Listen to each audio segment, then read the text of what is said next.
ایک سوال یہ کیا گیا ہے کہ نفس زکیہ کون ہے اور ان کا امام مہدی سے کیا تعلق ہے؟ جواب: نفس زکیہ کا قرآن کریم کی زبان میں معنی ہے ناحق قتل ہونے والا شخص۔ جس شخص کو بلا کسی وجہ، بغیر کسی جرم کے قتل کر دیا جائے، اسے قرآن کریم میں نفس زکیہ کہا گیا ہے۔ سورۃ الکہف میں حضرت موسیٰ علیہ السلام، حضرت خضر علیہ السلام کے واقعے میں یہ لفظ ذکر کیا گیا۔ جب حضرت خضر علیہ السلام نے ایک بچے کو قتل کر دیا، حضرت موسیٰ علیہ السلام نے کہا اقتلت نفسا زکیۃ بغیر نفس، کہ کیا آپ نے ایک بے قصور جان کو بغیر کسی وجہ کے قتل کر دیا؟ یعنی اس نے تو کسی کو قتل نہیں کیا کہ اسے قتل کیا جائے۔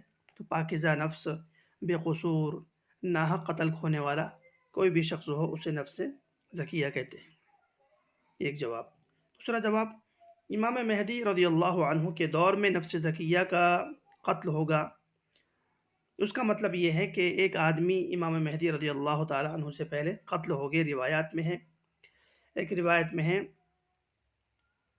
ان المہدی لا يخرج حتى تقتل النفس الزكية فإذا قتلت النفس الزكية غضب عليهم من في السماء ومن في الأرض فأتى الناس المهدي فزفوه كما تزف العروس إلى زوجها ليلة عرسها وهو يملأ الأرض قسطا وعدلا وتخرج الأرض نباتها وتمطر السماء مطرها وتنعم أمتي في ولايته نعمة لم تنعمها قط۔ مصنف ابن ابی شیبہ، جلد نمبر 7، صفحہ نمبر 514۔ ترجمہ یہ ہے، امام مجاہد فرماتے ہیں کہ مجھ سے نبی کریم صلی اللہ علیہ وسلم کے ایک صحابی نے یہ بیان کیا کہ مہدی اس وقت تک نہیں آئیں گے جب تک کہ نفس زکیہ کو قتل نہیں کر دیا جاتا۔ چنانچہ جب نفس زکیہ قتل کر دیے جائیں گے تو زمین و آسمان والے ان قاتلوں پر غضبناک ہو جائیں گے۔ اس کے بعد لوگ حضرت مہدی کے پاس آئیں گے اور انہیں نئی نویل دلہن کی طرح منائیں گے، جیسے اس کو حجلہ عروسی میں لے کر جایا جاتا ہے منا کر۔ وہ زمین کو آ کر عدل و انصاف سے بھر دیں گے، زمین اپنے پیداوار کو اگا دے گی، آسمان خوب برسے گا، اور ان کے دور خلافت میں امت ایسی خوشحال ہوگی کہ اس سے پہلے کبھی نہیں ہو سکی۔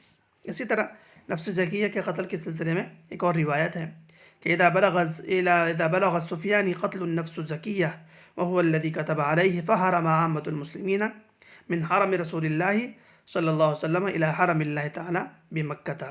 کتاب الفتن، حدیث نمبر 945، کہ جب سفیانی کو نفس زکیہ کے قتل کی اطلاع مل جائے گی اور سفیانی ہی نے ان کے قتل کا فیصلہ کیا ہوگا تو عام مسلمان اللہ کے رسول کے حرم یعنی مدینہ سے اللہ کے حرم مکہ کی طرف بھاگ جائیں گے۔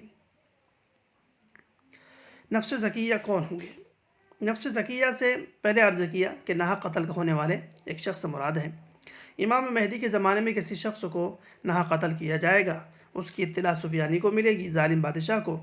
اس واقعے کے بعد وہ اپنی فوج امام مہدی کے خلاف نکالے گا، اور بعض علماء کہتے ہیں کہ نفس زکیہ امام مہدی کے ایک ساتھی ہوں گے جن کی پاک بازی اور پاک دامنی کی وجہ سے انہیں نفس زکیہ کہا جاتا ہوگا، انہیں قتل کر دیا جائے گا۔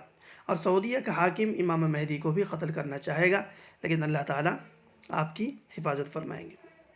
تیسری بات یہ ہے کہ نفس زکیہ سے مراد یہ بھی ہو سکتا ہے کہ دنیا میں مسلمانوں کو قتل کیا جائے ناحق طور پر۔ حدیث شریف میں ہے کہ آخری زمانے میں اذا قال المؤمن اللہ اللہ قتل، کہ جب بھی مومن اللہ اللہ کہے گا تو اسے اس حق بات کی وجہ سے، توحید کی وجہ سے قتل کر دیا جائے گا۔ تو دنیا میں کوئی بھی مسلمان ناحق اللہ کی توحید کی وجہ سے قتل کیا جائے تو اسے بھی ہم نفس زکیہ کہہ سکتے ہیں۔ اسی طرح حدیث میں یہ بھی ہے کہ قیامت سے پہلے مسلمانوں میں کثرت سے قتل ہو جائے گا، حرج ہوگا۔ اللہ کے نبی نے فرمایا، صحابہ نے پوچھا وما الحرج؟ قال القتل القتل۔